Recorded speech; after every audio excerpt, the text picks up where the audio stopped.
No início desta aula, algumas imagens mostraram pessoas puxando, erguendo, empurrando um objeto, lançando, chutando ou batendo em uma bola.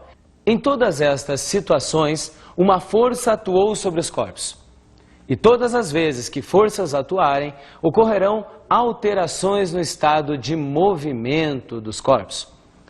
O nosso objetivo agora é estudar exatamente as causas desses movimentos, isto é, as forças que atuam sobre estes objetos e o que elas causam a eles. Foi Isaac Newton que nasceu no ano de 1642, exatamente no dia de Natal, na Inglaterra, o responsável pela teoria que iria explicar de modo correto todos os movimentos. Isaac Newton, no ano de 1686, publicou o seu principal trabalho, denominado Princípios Matemáticos da Filosofia Natural. Foi tão importante a contribuição de Newton que a mecânica clássica também é denominada de mecânica newtoniana. Precisamos, então, conhecer o que causa e o que mantém o movimento, que são as forças. Só que antes disso, é conveniente que nós saibamos como as forças aparecem e de que maneira elas são representadas. Para isso, vamos inicialmente identificar quais são os tipos de grandezas que existem dentro da física. Podemos classificar as grandezas, todas as grandezas que aparecem na física, apenas em dois tipos. As grandezas podem ser escalares ou as grandezas podem ser vetoriais.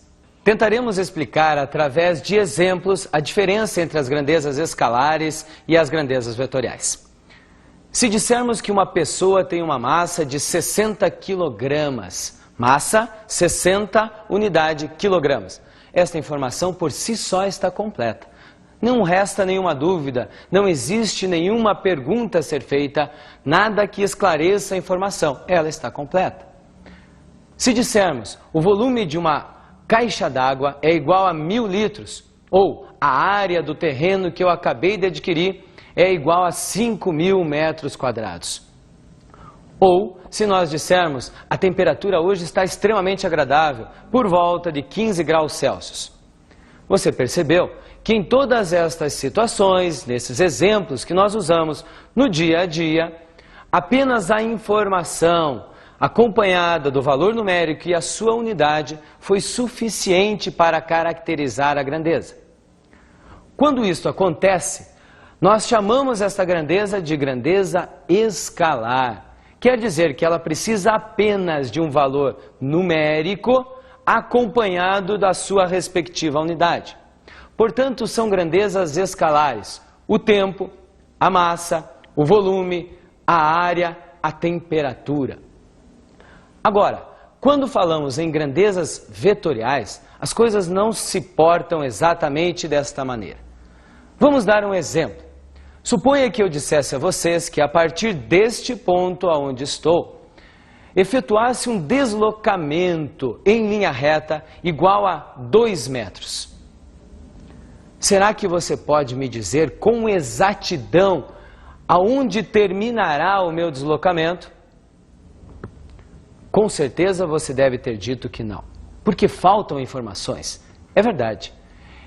Se eu fizesse um raio, fizesse um círculo de raio igual a 2 metros, a partir desse ponto central, eu poderia me deslocar em linha reta e terminar o meu deslocamento em qualquer ponto deste círculo.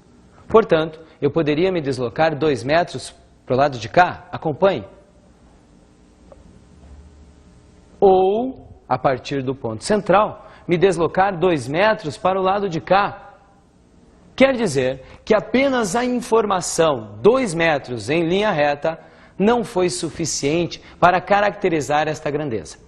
Eu preciso então de informações adicionais. Essas informações são duas. Eu preciso de uma direção. Se fizéssemos um comparativo com os pontos cardeais e eu dissesse que exatamente à minha frente está o norte e atrás está o sul, e dissesse que a partir deste ponto central eu vou me mover 2 metros em linha reta na direção norte-sul. Será que agora você já poderia me dizer exatamente aonde eu vou terminar o meu deslocamento? Com certeza, a sua resposta continuou sendo não. Porque eu posso me mover 2 metros na direção norte-sul, mas do norte para o sul ou do sul para o norte. Portanto, eu ainda tenho 2 possibilidades. Quer dizer que eu preciso dar a informação completa. Seria mais ou menos assim.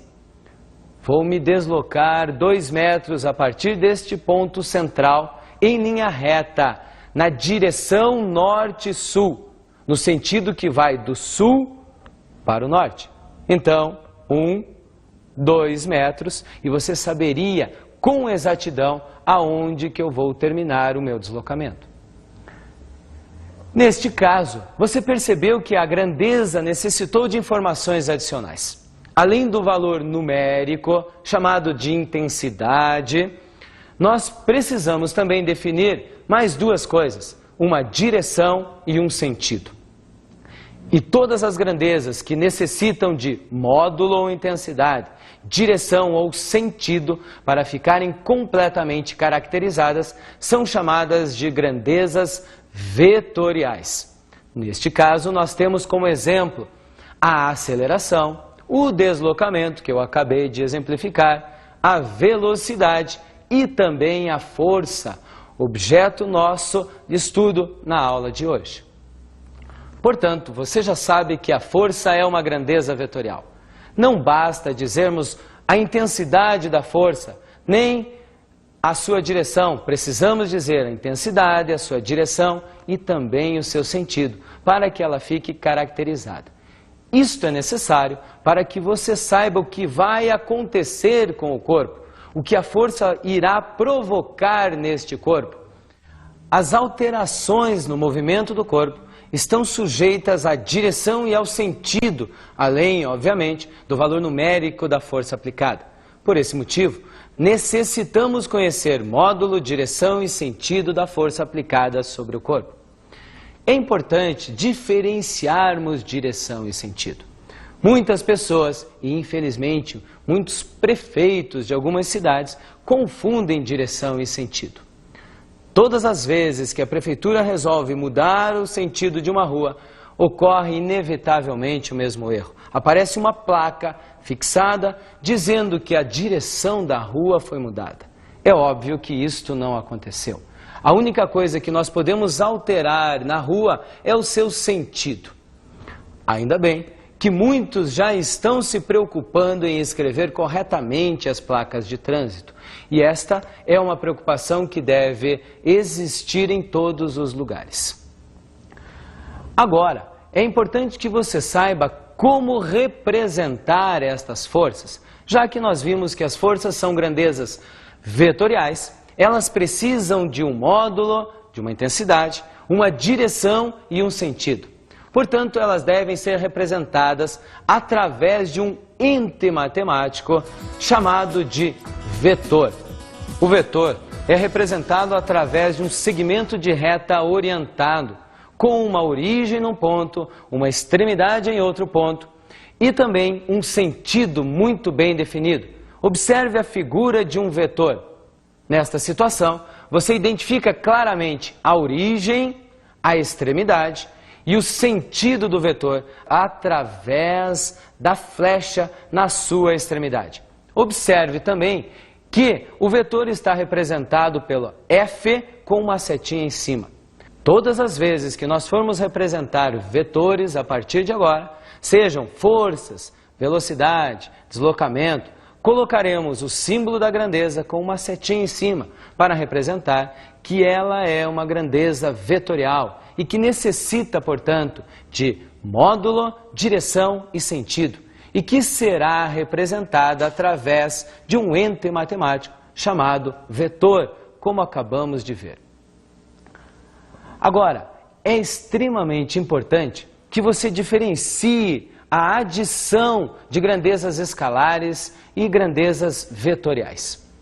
Nas grandezas escalares que acabamos de ver, se eu possuo uma massa, um objeto que tem uma massa de 5 kg e um outro que tem uma massa de 2 kg, é óbvio que se eu somar as duas massas, eu tenho uma massa igual a 7 kg. Mas com as forças isso não é necessariamente verdadeiro.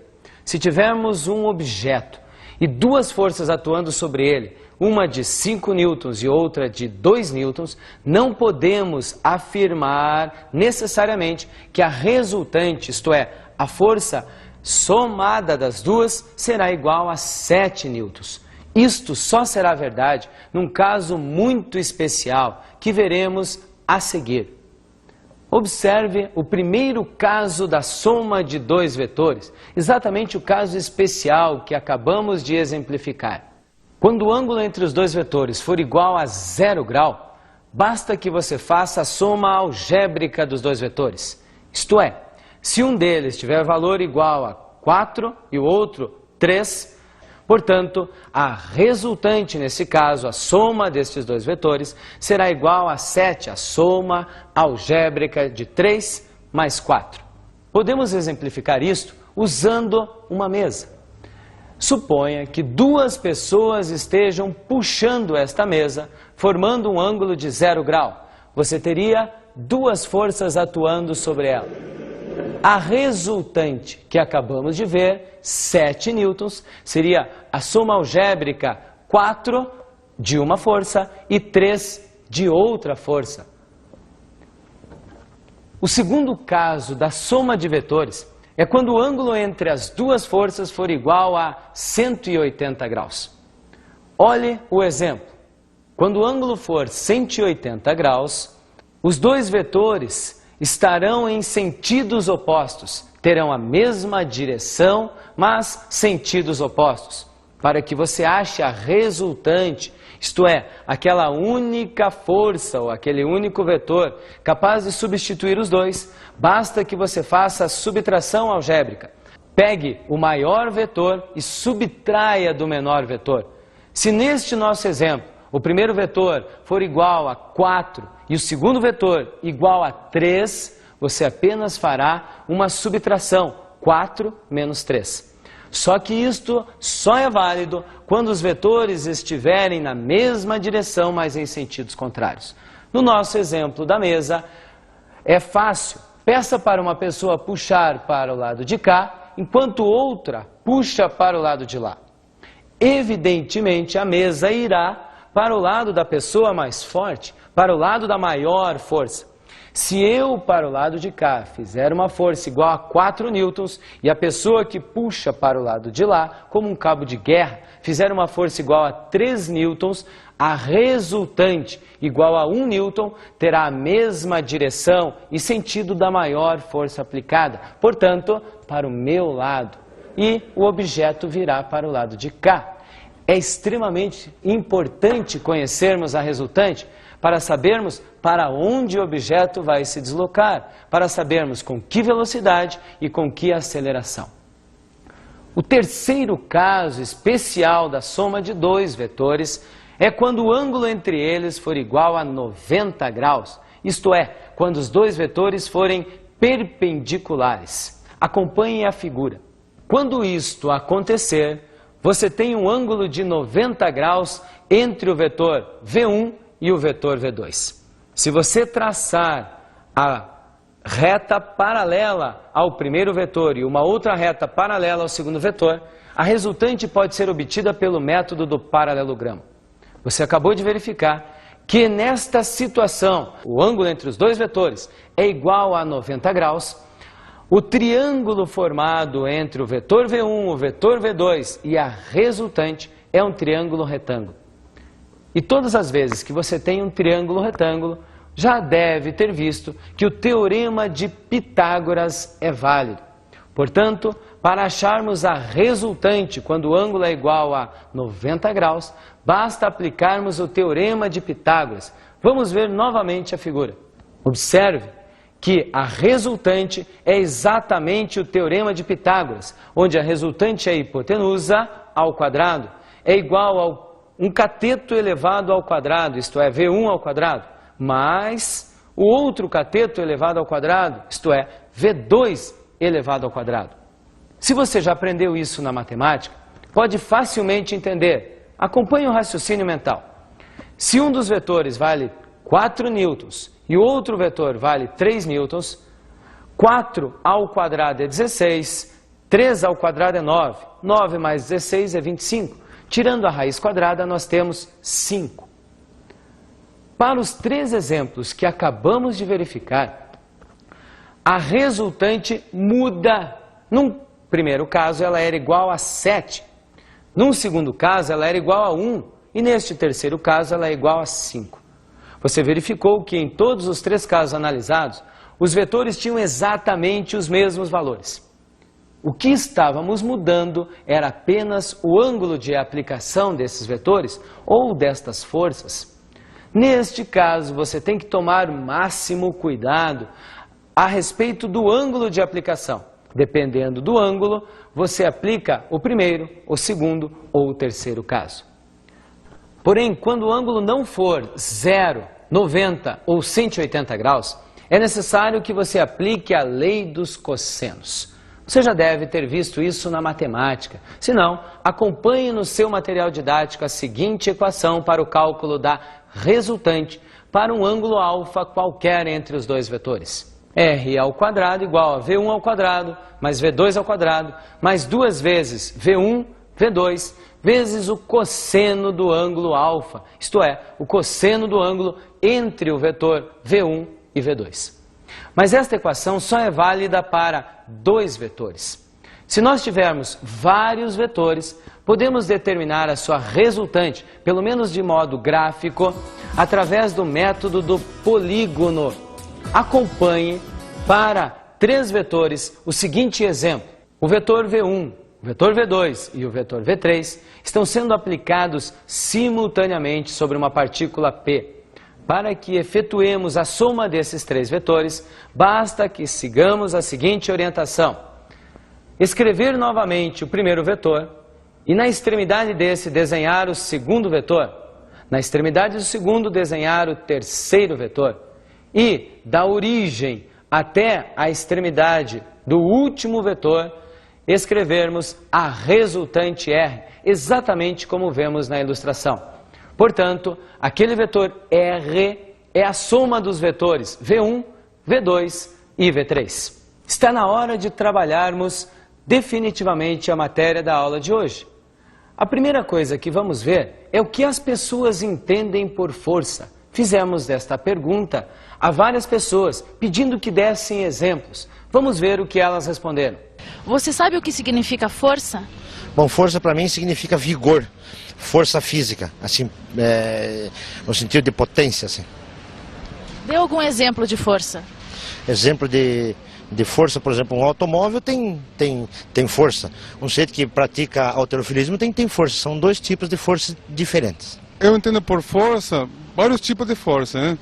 Pode ser força física, né? Agressão, né? As pessoas, ou pode ser força gerada por meio da natureza, né? Energia elétrica, força elétrica, né? Acho que é por aí mesmo. Dê algum exemplo de força. Um exemplo de força? A luz. A luz é uma força, né? De energia, né? Na minha opinião, força é algo que desloca um corpo. É alguma coisa que pode empurrar ou puxar alguma coisa. É uma força. Você sabe citar algum exemplo de força? Ah, sei. Por exemplo, uma pessoa empurrando alguma coisa. Alguma coisa empurrando, puxando. Você viu o que várias pessoas acham a respeito de força. Na realidade, fisicamente, podemos definir força como sendo o resultado da interação entre 2 corpos. Quer dizer que a força só existe quando ocorrerem interações entre no mínimo 2 corpos. Você lembra daquele personagem de desenho animado e que depois virou filme, que tirava uma espada e gritava, "Eu tenho a força"? Pois é, o diretor enganou-se. ele não tem força. A força não é contida em um corpo. A força não pode ser armazenada. Se isto fosse possível, poderíamos vender a força na farmácia, no supermercado, sob a forma de comprimidos ou sob a forma de gotinhas. O mesmo erro nós tivemos com aquele outro personagem do desenho animado e que também virou filme, que comia uma certa substância e imediatamente ficava forte, né? E coitado do Brutus. Você está lembrado?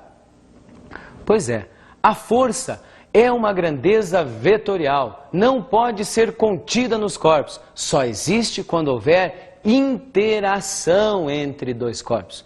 A força no Sistema Internacional de Unidades é expressa em Newton. É feita uma homenagem ao cientista Sir Isaac Newton e, por esse motivo, força é expressa em newtons. Você já viu que nos exemplos anteriores de vetor, eu havia falado em força de 4 newtons, de 5 newtons. Portanto, todas as vezes que falarmos na força, iremos expressar a unidade, que no Sistema Internacional é igual a Newton. Existem também outras 2 unidades para a força, menos utilizada, é verdade, mas se aparecer em algum lugar, você saberá que essas grandezas representam uma força. É o quilograma-força iodina. Muito bem, agora que já definimos o que vem a ser força, podemos estudar as variações nos movimentos provocadas por estas forças. Quer dizer que iremos estudar agora as 3 leis de Newton.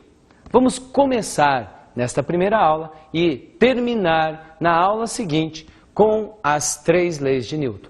O objetivo principal da aula de hoje, então, estudo das forças e as 2 leis de Newton, a primeira e a segunda. A primeira lei de Newton, na realidade, não foi ele quem definiu. Newton nunca escondeu que sempre subiu no ombro de gigantes, de acordo com as suas próprias palavras, para chegar a imensas e importantes conclusões a respeito das forças e dos movimentos dos corpos. A primeira lei também é chamada de princípio da inércia. Inércia é a propriedade que toda a matéria tem de resistir a variações no estado de movimento. Acompanhe a seguinte animação e veja se você se identifica com ela.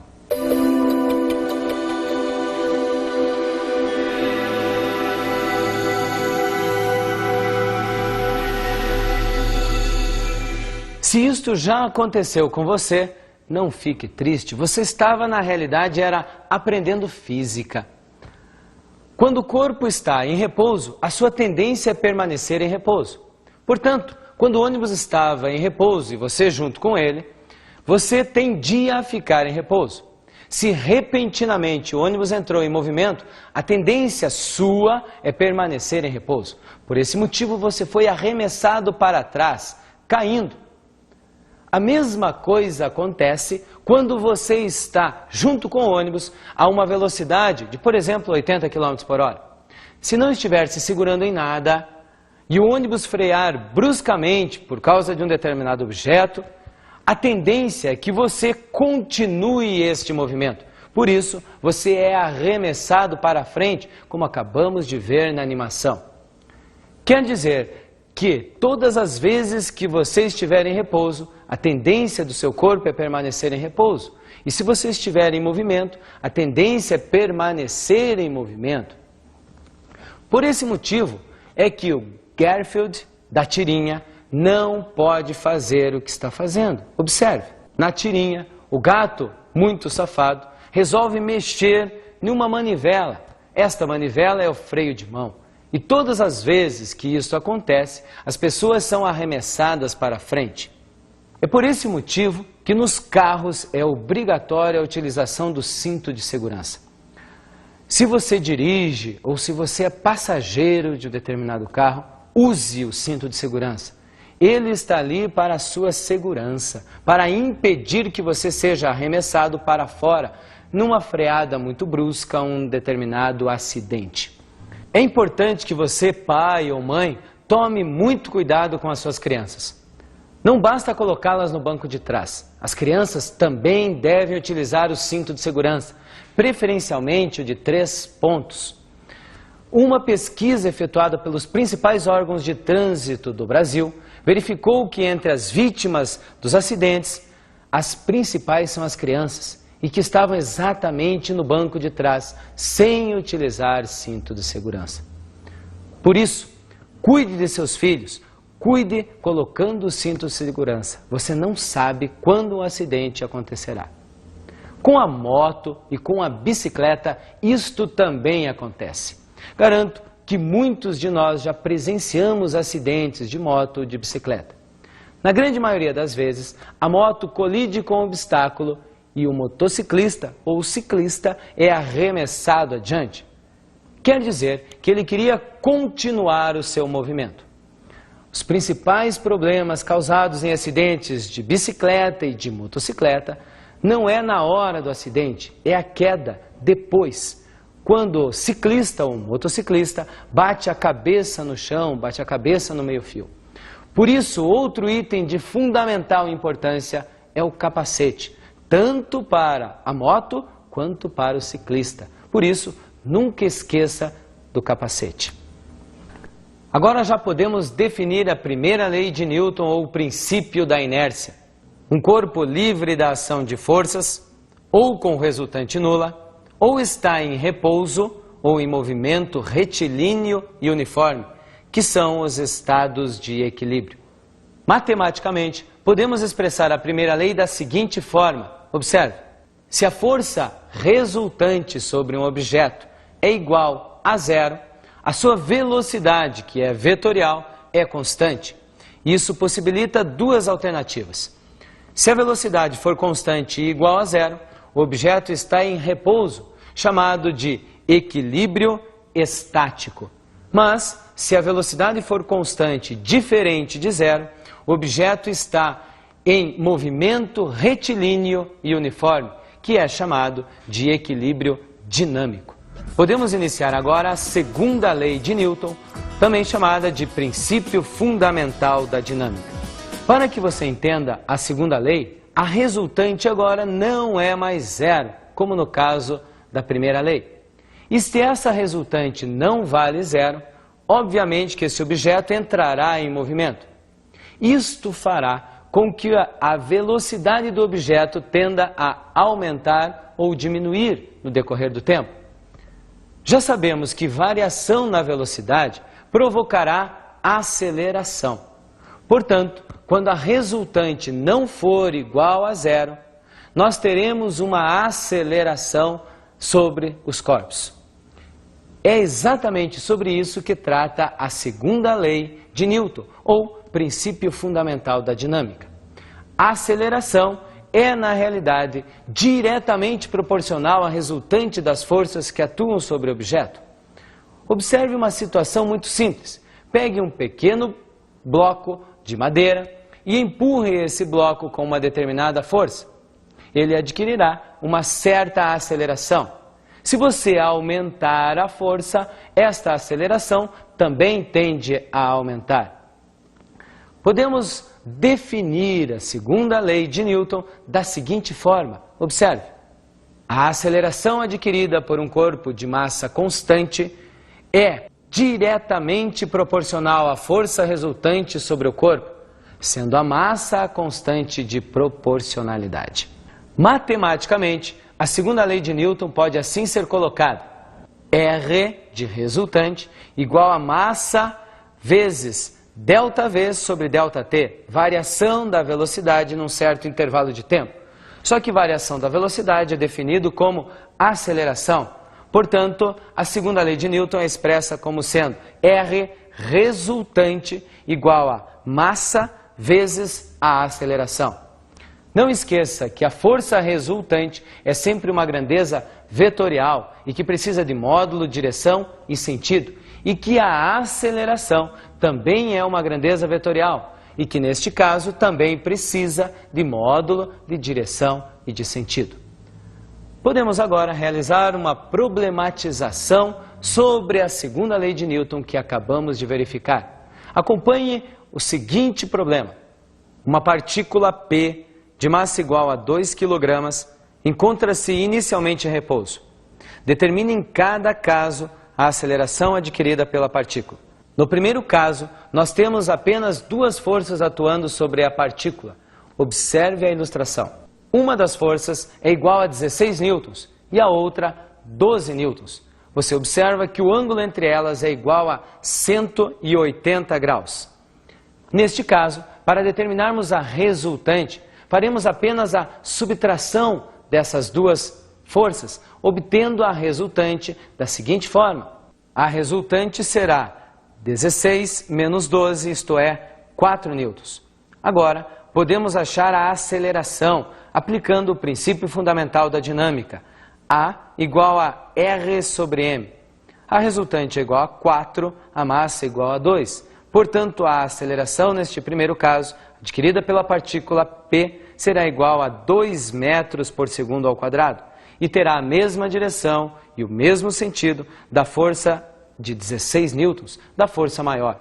No caso B, as duas forças aplicadas estão formando um ângulo diferente. Observe a figura. As duas forças, uma de 8 e outra de 6 newtons, estão formando um ângulo de 90 graus. Se você está lembrado, a resultante é conseguida através do teorema de Pitágoras. Mas lembre, um cateto igual a 6 newtons, outro cateto igual a 8 newtons, a hipotenusa vai ser igual a 10 newtons. Portanto, a resultante obtida nesta situação igual a 10 newtons. Agora, para determinarmos a aceleração, basta dividirmos essa resultante pela massa do objeto, tendo 10 dividido por 2, ou seja, a aceleração igual a 5 metros por segundo ao quadrado.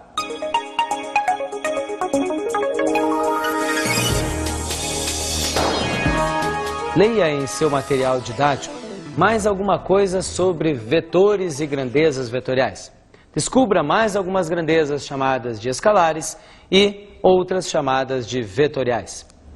Faça também alguns exercícios trabalhando com soma de vetores, mudando o ângulo entre eles, para você observar que a resultante será sempre diferente quando o ângulo mudar.